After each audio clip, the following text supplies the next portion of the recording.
Welcome back, guys. This is going to be part 2 for Tuesday's work. This is going to be page 435, questions number 1 through 6.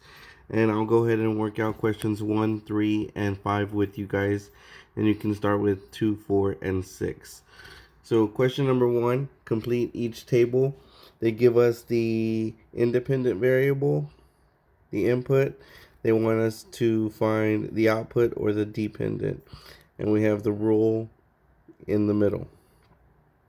So we know that the input, they're telling us that's letter X. So X could be 0, X could be 3, and X could be 9. When we input that into the rule, we know that when a number touches parentheses, it means to multiply. So we'll have 3 times our X would be 0. And we know 3 times 0 equals 0. Let's do the second one. 3 times, let's input a 3. 3 times 3, we would get 9. The last one, let's input a 9 for X. 3 times 9 would give us 27. So that's question number 1.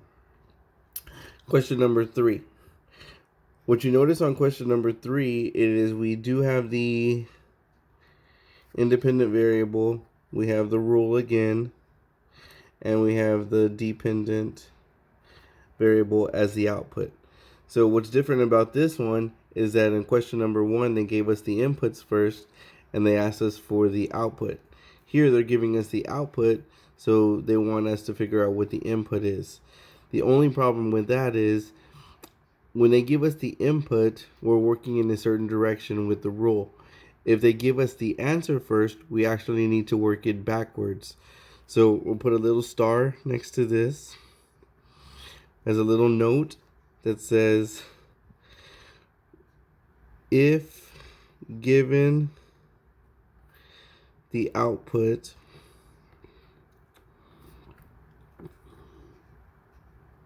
you have to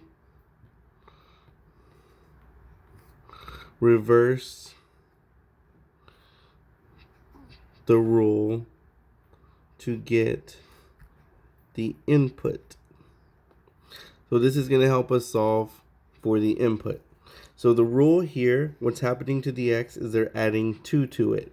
So the opposite or the reverse of plus 2 would be minus 2. So minus 2, minus 2. So now to solve it, we're going to take the output, we're going to do what the rule says, and that'll give us the input. So if we start with 2 minus 2, that's going to give us 0. Start with 3, subtract 2, that'll give you 1. And then start with 8, subtract 2, that'll give us 6 as the input. So anytime you're starting with the output, just reverse the rule, and then that'll give you what the input is. If you want to make sure that your answer is correct, then you can take the input, put it back into the original rule, and see if it gives you the output. So we have 0 plus 2 gives us 2. 1 plus 2 gives us 3. And 6 plus 2 gives us 8. So we know that our input and output table is correct. Question number 5. Whitney has a total of 30 cupcakes for her guest. The rule 30 divided by X, where X is the number of guests, can be used to find the number of cupcakes per guest. Make a table to identify the dependent quantities, the number of cupcakes each guest will get, if there are 6, 10, or 15 guests. Then graph the ordered pairs. So we know they're giving us, we have the rule here. And what they're asking for is to make a table to identify the dependent quantities. So here's what they want us to find. What they're giving us are the independent variables or the number of guests. And they're telling us that there are 6, 10, and 15 guests. So we're going to put those where number of guests are. 6, 10, and 15 guests.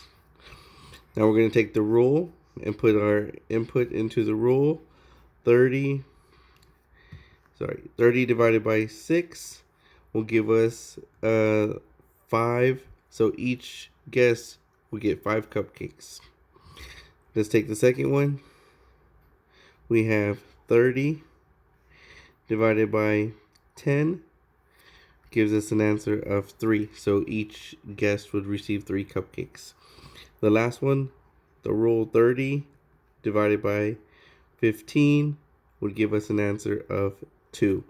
Each guest would get 2 cupcakes.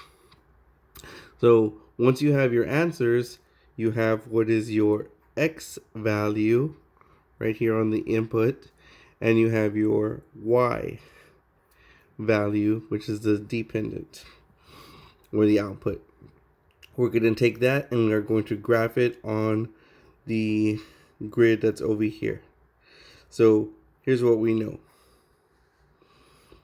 For the first one, when X is 6, so ordered pairs, we have X, comma, Y. When X is 6, we know that Y is a value of 5. And so we're going to take this and we're going to take it over to the grid. On the X line, go to 6. Here's our X line. So we're going to go to the number 6, which is going to be between 4 and 8. So we're going to stop right here. Between 4 and 8, there's 6. And then on the Y line, we're going to go up to 5. So we follow it all the way up to the number 5. And we put a point right there. That's going to be for the first row going across. The second one, our X would be 10. And our Y would be 3. So on the X line, go to 10.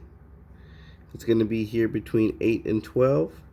We stop there, and then we go up to 3. 1, 2, 3, and we put a dot there. The last one, we have the input, or the X, is 15.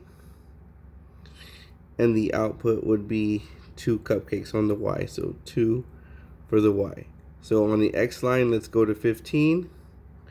That's going to be here close to right before 16. We stop there. And on the Y line, we go up 2. 1, 2.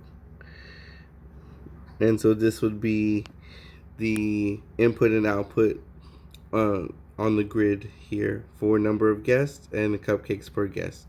So when there was 6 guests, when there was 6 guests, each one received 5 cupcakes. When there was 10 guests, each one received 3 cupcakes. And when there was 15 guests, each one received 2 cupcakes. So hopefully this helps you out with question number 6. Again, if you have any questions, feel free to comment and I'll respond back to you guys. See you later.